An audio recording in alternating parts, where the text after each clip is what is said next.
Hello बच्चों, आइए आज हम लोग देखते हैं बिहार बोर्ड कक्षा 10 गणित में अध्याय 1 जो कि है वास्तविक संख्याएं। अब वास्तविक संख्याएं, इसको देखने से पहले हमें इससे पहले जो संख्याओं के बारे में पढ़ चुके हैं उन सभी के बारे में देखते हैं। पहले तो देखिए कि संख्याएं दो तरह की होती हैं। एक होती है वास्तविक संख्याएं और दूसरी होती हैं काल्पनिक संख्याएं।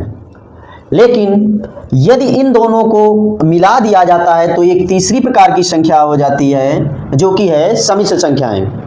अब वास्तविक संख्याओं में कौन कौन से उदाहरण है, जैसे इसके कि 1 है, 2 है और -5, -6, 0.23, 0.25, 2.33 और 6.235, 235। इस तरह इसमें मतलब कि ये संख्याएं इसी तरह रिपीट होती रहती हैं। √2, √3, √4 और √9 और 1.4142 इस तरह समाप्त नहीं होती हैं, ये अनंत तक संख्याएं होती हैं। फिर 1.732 डॉट डॉट और 2.2360 इस तरह ये डॉट डॉट, मतलब कि ये संख्याएं कभी समाप्त नहीं होंगी। फिर 3.141592 ये अनंत तक संख्याएं और 2.71828 इस तरह ये कभी ना समाप्त होने वाली संख्याओं के रूप में होती हैं। और 1/2 तो ये भी वास्तविक संख्या होगी, 3/4 ये भी वास्तविक संख्या, 9/8 होगी ये भी वास्तविक संख्याएं। तो इस तरह की ये सभी संख्याएं क्या होती हैं, वास्तविक संख्याएं होती हैं। जबकि काल्पनिक संख्याएं, अब इसमें क्या होता है, जैसे 2 आयोटा, -3 आयोटा और केवल आयोटा। तो अब आयोटा स्क्वायर का मान होता है -1, इसको हम लोग आयोटा ये पढ़ते हैं। तो आयोटा स्क्वायर का मान होता है -1। और सम्मिश्र संख्याएं क्या होती हैं, जब इन दोनों को आपस में मिला दिया जाता है, जैसे 2 + 3 आयोटा और 4 - 5 आयोटा। तो अभी हम लोगों को इनके बारे में नहीं पढ़ना है, इन दो संख्याओं के बारे में हमें पढ़ना है वास्तविक संख्याओं के बारे में केवल। अब वास्तविक संख्याओं में फिर हम इनको दो तरह से बांट सकते हैं। एक है परिमेय संख्याएं, रैशनल नंबर्स, और दूसरी अपरिमेय संख्याओं के रूप में बांट सकते हैं। इसको ध्यान से देखना, क्योंकि यह इस वास्तविक संख्याओं के इस टॉपिक में इनका भी बहुत महत्वपूर्ण योगदान है। अब परिमेय संख्याएं कौन कौन सी होंगी, तो कुछ इसके उदाहरण हैं, जैसे देख सकते हैं 1, 2, -5, -8, 0.25, 3.625, 2.33 इस तरह कभी ना समाप्त होने वाली ये, और 6.235, 235 डॉट डॉट और √1, √4, √9, 1/2, 3/4 etc। तो ये सभी संख्याएं परिमेय संख्याएं होती है। अब परिमेय संख्याएं होती क्या हैं, तो वे संख्याएं जिनको P/Q के रूप में लिखा जा सकता है, जिसमें P और Q ये पूर्णांक होते हैं और Q का मान 0 नहीं होता है कभी भी। लेकिन अपरिमेय संख्या ये क्या होती हैं, जिन संख्याओं को हम P/Q के रूप में नहीं लिख सकते हैं, वे सभी संख्याएं अपरिमेय संख्याएं होती हैं। इनके उदाहरण है, जैसे √2 है, √3, √5, √8, 1.4142 इस तरह अनंत तक संख्याएं इसमें रहेंगी। 1.732 इस तरह दशमलव के बाद इसमें अनंत तक संख्याएं रहेंगी। 2.236 डॉट डॉट, 3.141592 डॉट डॉट और 2.7182 इस तरह ये डॉट डॉट etc। अब इसमें एक उदाहरण ये भी 22/7 भी होता है। अब जो परिमेय संख्याएं होती हैं, परिमेय संख्याओं को फिर हम इनको 5 तरह से बांट सकते हैं। पहला है जैसे पूर्णांक। पूर्णांक में क्या होता है, इसमें केवल -∞ से लेकर +∞ तक के बीच की सभी संख्याएं ये होते हैं, पूर्णांक होते हैं। और भिन्न संख्याओं के रूप में बांट सकते हैं। तो भिन्न संख्याएं मतलब अंश बटे हर के रूप में हमें दिखती हो, तो वे सभी संख्याएं भी क्या होती हैं, परिमेय संख्याएं ही होती हैं। 1/2, 3/4, 5/7 और 9/8। और परिमेय संख्याओं का ये परिभाषा भी होती है कि P/Q के रूप में लिखी हो तो वे सभी परिमेय संख्याएं होती हैं। और वर्गमूल से पूर्णांक प्राप्त होने वाली संख्याएं, मतलब वर्गमूल के अंदर किसी रूट के अंदर जो संख्या है और वो रूट के बाहर एक पूर्णांक के रूप में निकले, जैसे अंडर रूट 1 है, अंडर रूट 4 है, अंडर रूट 9 है, अंडर रूट 16 है, अंडर रूट 25, अंडर रूट 36 और अंडर रूट 49 ETC।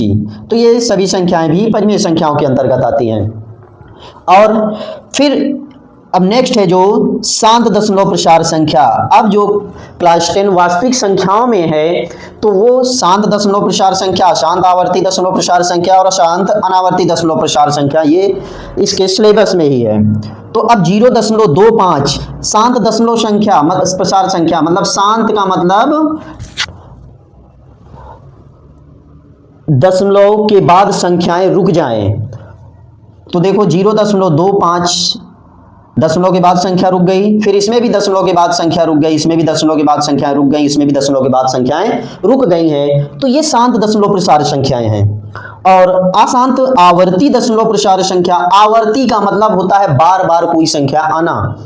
अब इसमें जैसे 2.33 इस तरह ये बार बार आ रही है लेकिन शांत नहीं है, इसलिए इसको बोलते हैं अशांत आवर्ती। आवर्ती का मतलब 3 जो बार बार आ रहा है इसमें। और 6.235, अब इसमें देखते हैं आवर्ती क्यों है, 235 ये बार बार आता रहेगा। और फिर 1.3333 इसमें भी देखिए 3 बार बार आ रहा है। तो ये अशांत तो है लेकिन आवर्ती दशमलव प्रसार संख्या है। अब इसके बाद हम अपरिमेय संख्याओं में आ जाते हैं कि अपरिमेय संख्याएं जिनको P/Q के रूप में नहीं लिख सकते हैं तो इनको भी दो तरह से बांट सकते हैं। एक अशांत अनावर्ती दशमलव प्रसार संख्या, दूसरी वर्गमूल से पूर्णांक न प्राप्त होने वाली संख्याएं, जैसे अंडर रूट 2 पूरी तरह से उस वर्ग उसमें से रूट से संख्या बाहर नहीं निकल रही है, एक पूर्णांक के रूप में संख्या बाहर नहीं निकलती है, तो वो भी अपरिमेय संख्याएं होती हैं। अब जैसे इसमें है अशांत अनावर्ती दशमलव प्रसार संख्या में, अनावर्ती मतलब कोई संख्या बार बार इसमें नहीं आएगी और दशमलव के बाद संख्याएं शांत नहीं रहेंगी। तो जैसे देखो 1.4142, अब इसमें कोई भी संख्या बार बार नहीं आ रही, तो ये क्या है, अशांत अनावर्ती दशमलव प्रसार संख्या है। फिर है 1.732, ये भी अशांत अनावर्ती दशमलव प्रसार संख्या है। अब 2.236 ये भी अशांत अनावर्ती दशमलव प्रसार संख्या। 3.14159 इस तरह ये भी क्या है, अशांत अनावर्ती दशमलव प्रसार संख्या। और 2.71828 ये भी क्या है, अशांत अनावर्ती दशमलव प्रसार संख्या है। अब वर्गमूल से पूर्णांक ना प्राप्त होने वाली संख्या में अंडर रूट 2 आ जाती है, और अंडर रूट 8 है, under root 3, under root 11, under root 5 है, और अंडर रूट 15 है, और इस तरह बहुत सारी संख्याएं होंगी।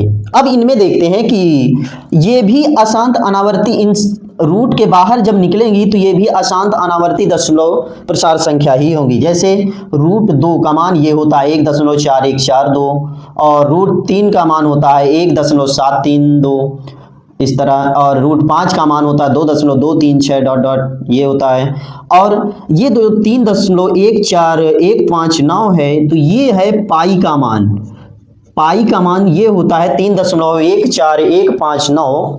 तो ये पाई जो है ये क्या है, अपरिमेय संख्या है। और एक यूलर संख्या होती है ई, जिसका मान 2.71828 है, तो ई भी क्या होती है, एक अपरिमेय संख्या होती है। अब पाई का मान हम लोग 22/7 केवल न्यूमेरिकल हल करने में रखते हैं, तो जो 22/7 होता है वो एक परिमेय संख्या होती है। लेकिन जो पाई का मान वास्तविक रूप में होता है 3.14159 इस तरह डॉट अनंत तक इसमें संख्याएं होती हैं दशमलव के बाद। अब हम आते हैं पूर्णांक में। पूर्णांक को हम 3 तरह से देख सकते हैं इनको भी, कि इसमें क्या होता है, ऋणात्मक पूर्णांक होते हैं, ना तो धनात्मक और ना ही ऋणात्मक पूर्णांक होगा, और धनात्मक पूर्णांक होगा। तो ऋणात्मक पूर्णांक में -∞ से लेकर कहां तक, -1 तक की संख्याएं सभी होती हैं। ना तो धनात्मक ना ही ऋणात्मक में 0 आएगा, और धनात्मक पूर्णांक में +1 +2 +3 +4 और इस तरह अनंत तक संख्याएं होगी। अब धनात्मक पूर्णांक में ही आती है कि जैसे धनात्मक पूर्णांक को ही हम बोलते हैं प्राकृतिक संख्याएं, इनको बोलते हैं प्राकृतिक संख्याएं, जिनका यूज हम लोग हमेशा करते हैं, प्राकृतिक संख्याएं। और अगर 0 को भी इसमें शामिल कर लिया जाता है तो ये होती हैं संख्या, पूर्ण संख्या। अब इसके बाद देखते हैं प्राकृतिक संख्याओं का बंटवारा कैसे करेंगे। तो अब हम उसी के आगे देखते हैं कि प्राकृतिक संख्याएं, अब इनका बंटवारा कैसे करते हैं। तो प्राकृतिक संख्याएं होती क्या क्या हैं, 1 से लेकर इनफाइनाइट तक संख्याएं, अनंत तक संख्याएं होती हैं प्राकृतिक संख्याएं। अब इनको दो आधार पर बांट सकते हैं, एक तो हो गया क्रम के आधार पर, पहला हो गया क्रम के आधार पर और दूसरा हो गया इनके गुणनखंड के आधार पर। अब क्रम के आधार पर पहली विषम संख्या एक और दूसरा है सम संख्या। तो विषम संख्याएं कौन सी होती हैं, जैसे 1 हो गया, 3 हो गया, 5 हो गया, 7 हो गया, 9 हो गया, 11 हो गया, 13 हो गया, 15 हो गया और 17। इस तरह ये संख्याएं सभी क्या होती हैं, ये होती हैं विषम संख्याएं। और सम संख्याएं क्या होती हैं कि जो संख्याएं 2 से, विषम संख्याएं क्या होती हैं, 2 से न विभाज्य संख्याएं, मतलब 2 से न विभाजित होने वाली संख्याएं। और सम संख्या क्या होती है, 2 से विभाज्य होती हैं ये सभी संख्याएं, 2 से विभाज्य, जैसे 2 है, 4 है, 6 है, 8 है, 10 है, 12 है, 14 है, 16 है। इस तरह ये संख्याएं भी सभी क्या होती हैं, सम संख्याएं होती हैं। अब ना तो भाज्य, अब गुणनखंड के आधार पर देखेंगे तो गुणनखंड के आधार पर ना तो भाज्य ना अभाज्य, इसका पहला विभाजन, दूसरा है अभाज्य संख्या और तीसरा है भाज्य संख्या। तो अब इसमें ना तो भाज्य और ना अभाज्य, इसमें क्या आएगी, इसमें केवल एक आएगा। इसका मतलब है जिसका केवल एक गुणनखंड हो, कितना हो, केवल एक गुणनखंड हो। जिसका केवल एक गुणनखंड होगा तो वो तो ना तो भाज्य होगी और ना अभाज्य होगी। अब जिसके 2 गुणनखंड होंगे, 2 गुणनखंड होंगे तो वो होगी अभाज्य संख्या। अब इसका उदाहरण है जैसे 2 है, 3 है, 5 है, 7 है, 11, 13, 17, 19, 23, 29, 31, 37, 41, 43 और 47। तो इस तरह ये 50 तक में 15 अभाज्य संख्याएं होती हैं। और भाज्य संख्याएं जिनके गुणनखंड 2 से अधिक गुणनखंड, जिनके गुणनखंड 2 से अधिक गुणनखंड हो तो वे सभी संख्याएं भाज्य संख्याएं होती हैं। अब जैसे इसकी शुरुआत कहाँ से होगी, 4 है, 6 है, 8 है, 9 है, 10 है और 12 है, 14 है, 15 है। इस तरह ये सभी संख्याएं ये होती हैं भाज्य संख्याएं। अब अभाज्य संख्या में देखते हैं कि सबसे पहली जो अभाज्य संख्या है वो क्या है, 2 है। और यही एकमात्र ऐसी संख्या है जो कि समअभाज्य संख्या है। अगर पूछा जाएगा कि सबसे छोटी समअभाज्य संख्या क्या है तो 2 है और सबसे छोटी विषम अभाज्य संख्या क्या होगी, 3 होगी। यदि पूछा जाएगा कि सबसे छोटी प्राकृतिक अभाज्य संख्या कौन सी होगी तो वो 2 होगी। लेकिन अगर पूछ लिया जाएगा सम कौन सी है, समअभाज्य संख्या, तो 2। और विषम अभाज्य संख्या पहली क्या होगी, सबसे छोटी 3 होगी। अगर पूछ लिया जाएगा कि सबसे छोटी भाज्य संख्या क्या है तो वो होगी 4। और ना तो भाज्य और ना ही अभाज्य क्या होगी, 1। और सबसे छोटी सम संख्या कौन सी होगी, सम प्राकृतिक संख्या 2 होगी। अब यहाँ एक बात ये भी ध्यान रखेंगे कि 0 एक सम संख्या है। 0 एक कैसी संख्या है, तो 0 एक सम संख्या है। फिर सबसे छोटी विषम प्राकृतिक संख्या में क्या आएगा, 1 आएगा। तो बच्चों ये था संख्याओं का विभाजन। और इसमें बहुत सारे ऐसे क्वेश्चन हैं कि जो कि बिहार बोर्ड की परीक्षा में लगातार पूछे जाते हैं, जैसे शांत दशमलव प्रसार संख्या और अशांत दशमलव प्रसार संख्या और परिमेय संख्या, अपरिमेय संख्या। तो इनके बारे में हम लोग अभी बाद में फिर डिटेल में और अध्ययन करेंगे कि परिमेय संख्या क्या होती है, अपरिमेय संख्या क्या होती है, परिमेय संख्याओं के गुण क्या होते हैं, अपरिमेय संख्याओं के गुण क्या होते हैं, और शांत दशमलव प्रसार संख्या और अशांत दशमलव प्रसार संख्या, इन दोनों की पहचान कैसे करें। तो इसके बारे में हम लोग आगे देखते हैं।